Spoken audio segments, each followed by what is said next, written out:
Monsieur le ministre, mes chers collègues, c'est avec émotion et tristesse que nous avons appris dans la soirée d'hier la disparition du président Valéry Giscard d'Estaing.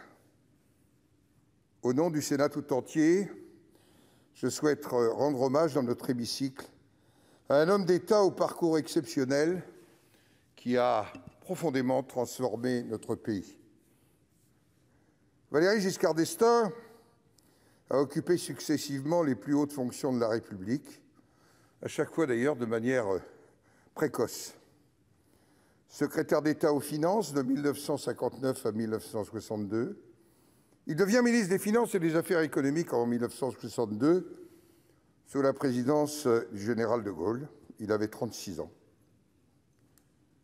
Et il restera ce ministre-là jusqu'en 1966.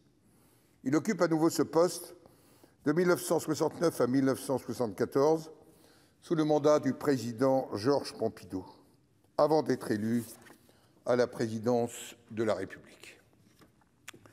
Valéry Giscard d'Estaing incarne alors l'avenir, le changement. Il admire profondément le général de Gaulle, même s'il lui arrive d'avoir avec lui des désaccords politiques qui commenceront par le 8 mai, se poursuivront parfois avec un regard sur la manière d'exercer le pouvoir. Mais n'oublions pas son engagement en 1944 dans la première armée française. Il avait 18 ans. Candidat à l'élection présidentielle, il affronte les électeurs avec une image, celle de la modernité, un projet, la société libérale avancée, un slogan, le changement sans risque, et quelques belles formules. Je voudrais regarder la France au fond des yeux. Président de la République à 48 ans, il entreprend alors une vaste politique de réforme. Il souhaite aller vers une démocratie renforcée, plus de libéralisme, et faire entrer de plein pied notre pays dans ce qu'il qualifie de monde moderne. D'abord, pour signifier de manière symbolique un changement de style, l'injure au chef de l'État cesse, je le rappelle, d'être un délit. Puis vint l'élargissement de la saisine du Conseil constitutionnel. Changement capital dont même Michel Debré admet dans ses mémoires le caractère positif, et notamment ce qu'il représente pour les oppositions et les minorités dans nos deux assemblées. C'est aussi l'abaissement de la majorité à 18 ans. C'est aussi la loi qui humanise le divorce en introduisant la notion de consentement mutuel. C'est la généralisation de la sécurité sociale à tous les Français. C'est la réforme de l'ORTF. Les organismes de radio et de télévision cessent, et je reprends son expression, d'être la voix de la France. La loi informatique et liberté, dont nous reparlerons, je pense, très bientôt encore ici, et la création de la CNIL, c'est lui, avec le rôle central du président du Sénat d'alors, Alain Poher. La création d'un secrétariat d'État à la qualité de la vie qui protège la nature et vise à endiguer, je cite, l'urbanisation excessive. La loi Sécurité et Liberté, défendue par Alain Peyrefitte, réforme d'une autre inspiration, puisqu'elle tente de rassurer déjà une opinion publique inquiète des progrès de l'insécurité. Il prend un certain nombre de mesures en faveur des femmes. La création d'un secrétariat d'État à la condition féminine, conduit par François Giroud. C'est aussi le moment où la contraception devint libre et gratuite.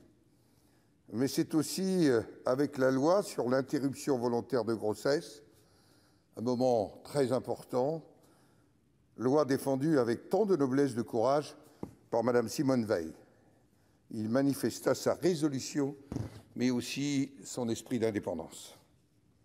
Enfin, c'est sous son septennat, pour le plus grand bonheur des ministres, il y a les questions au gouvernement.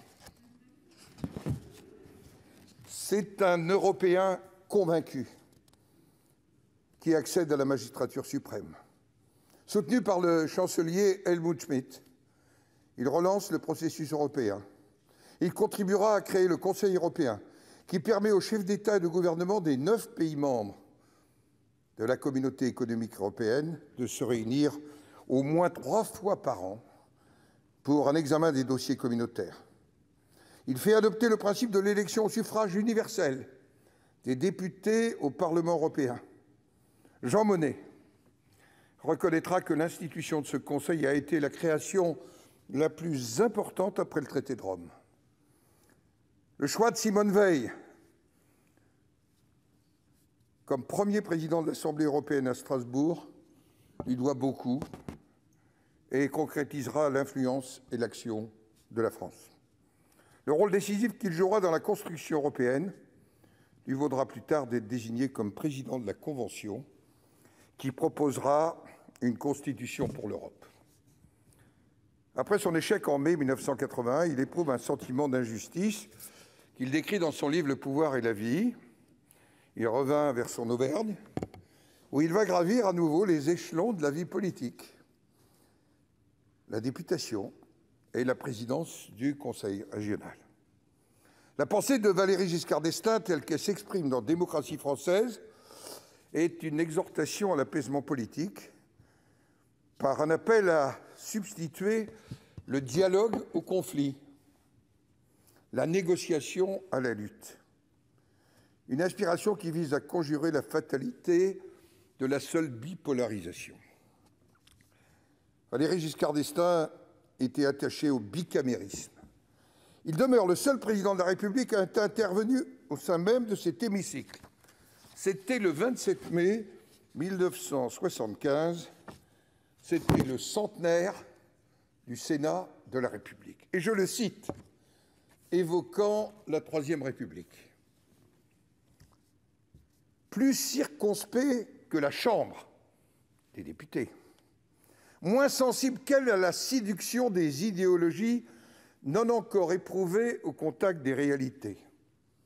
Le Sénat a apporté dans la gestion des affaires publiques le concours de l'expérience et de la sagesse. Fin de citation, comme un écho au discours de Bayeux prononcé en 1946 par le général de Gaulle.